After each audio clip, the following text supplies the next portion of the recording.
Everybody, give it up for Tyler Groce.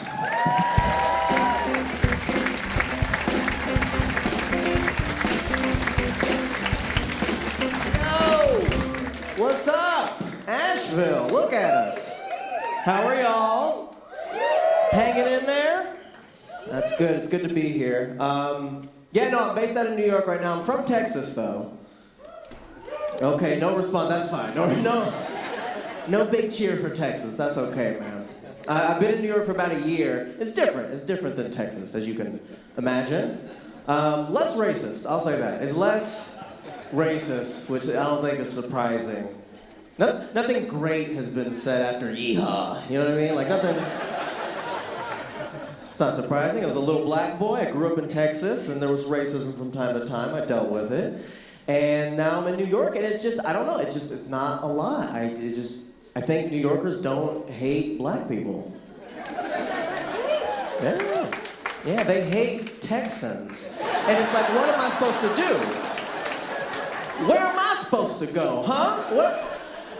What am I supposed to, like, whenever I'm in Texas, I act as Texas as I can, and when I'm in New York, I act as black as I can, and I just hope that I survive. That's what I try to do. In Texas, I'm like, pew, pew, pew, pew, pew,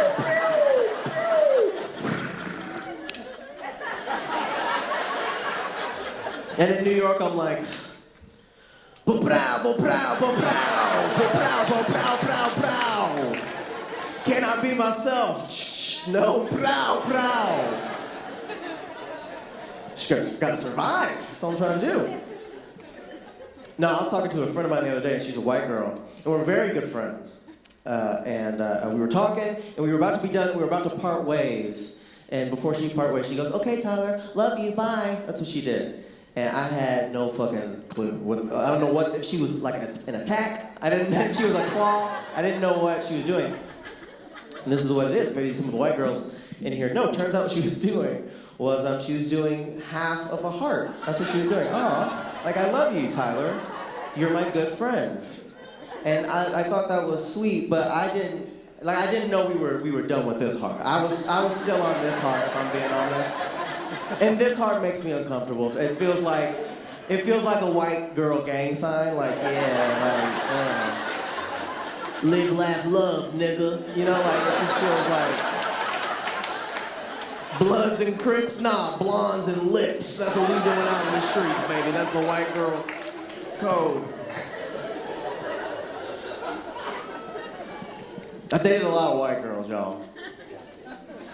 Yuck. No, I'm just playing. But like, I have. I've dated a lot of, they're lovely. Y'all are lovely. You're right here. I've dated a lot of white girls.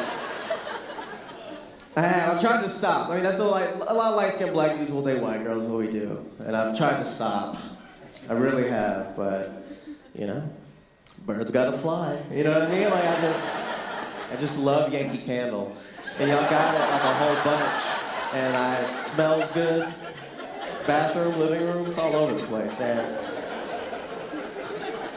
it's good. It's good. I admire it. For a while there, I was like, no more white girls, I'm done. And I was gonna try to date black girls, but you know, the problem was I was never black enough for them, which is it's very hurtful, you know? I remember there was a black girl, I thought she was real cute, I was interested in her, and I go up to her and I'm like, "Hey, how you doing?" And then she stops me and she was like, "Listen, okay, if I was gonna date a black guy, okay, I'm gonna date a black guy, you know?" Just so many syllables, just to hurt my feelings, you know what I mean? Not black enough, I don't even know what that means, you know? I feel like because of that, I just feel like I'm black the way like a trans woman is a woman. You know what I mean? Does that make sense?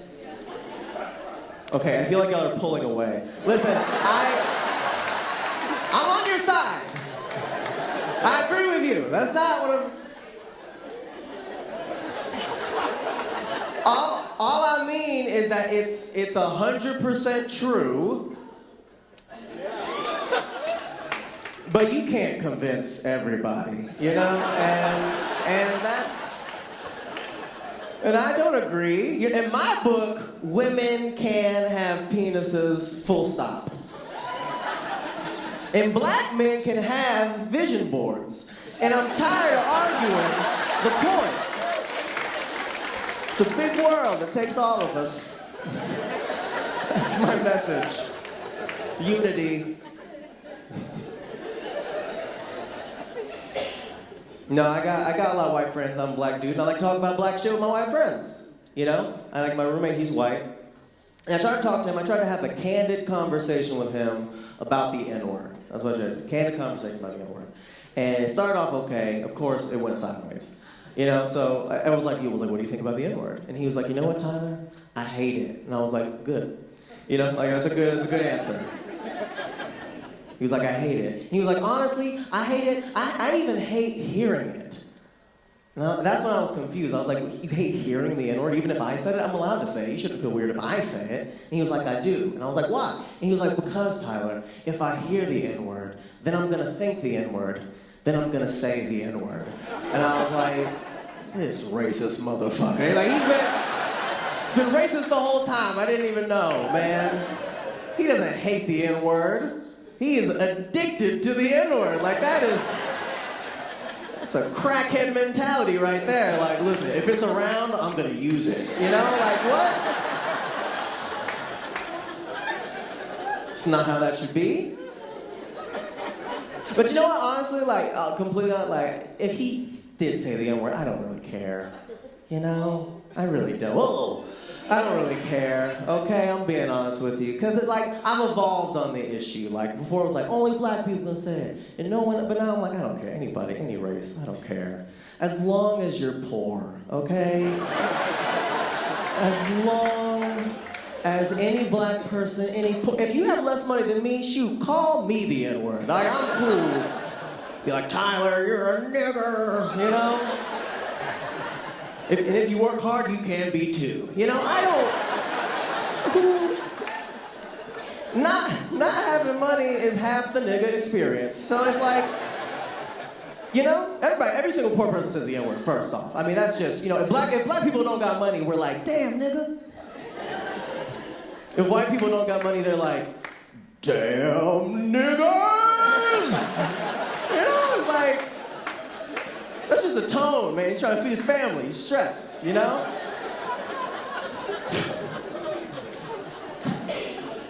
I was out the other day. I was at a bar. There was a white dude. He said the N-word around me and some black people, and no one cared. No one cared. I was at a bar, and he was smoking cigarettes. I wanted to bum a cigarette, so I go up to him, and he turns around. First thing I notice, visibly poor, okay? And immediately regret asking him.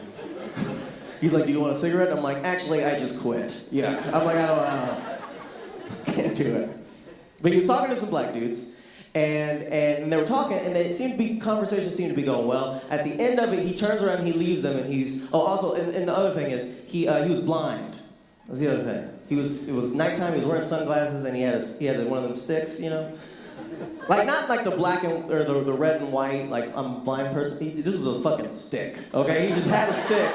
Just like, oh, I hope I get uptown. You know, like there was no... He was talking to the black people, he was leaving the conversation, and he goes, all right, I'll see you niggas in hell. That's what he said. He started walking off.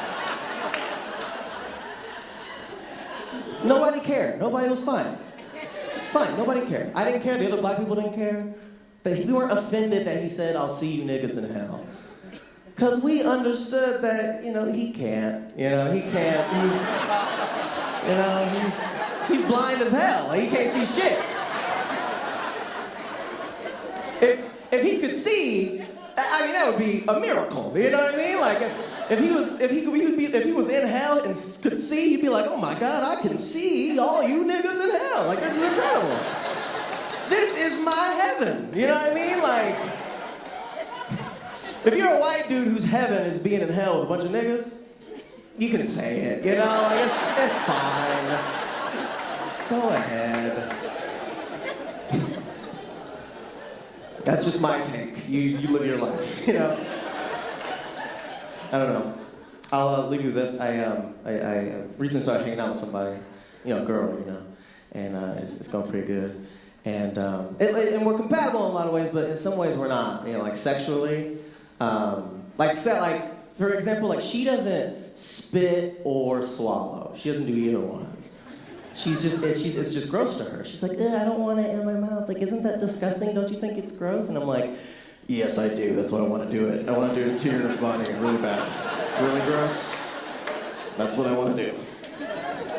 And I don't know how to convince her. So this is what I started doing. Fellas, listen up. What I started doing is I started eating my own. That's what I started doing, right? Started eating my own. No, like what you do with a toddler with vegetables. You're like, see, it's good. See? It's good. Here. You try. You try. Brrr, you go. Here. Get some cum in your tum-tum. Here, taste it. Taste it. And she's like, I don't want it. Well, you can't get up from the table till you finish, okay? All right, I'm Tyler Groce, y'all. Thank you very much.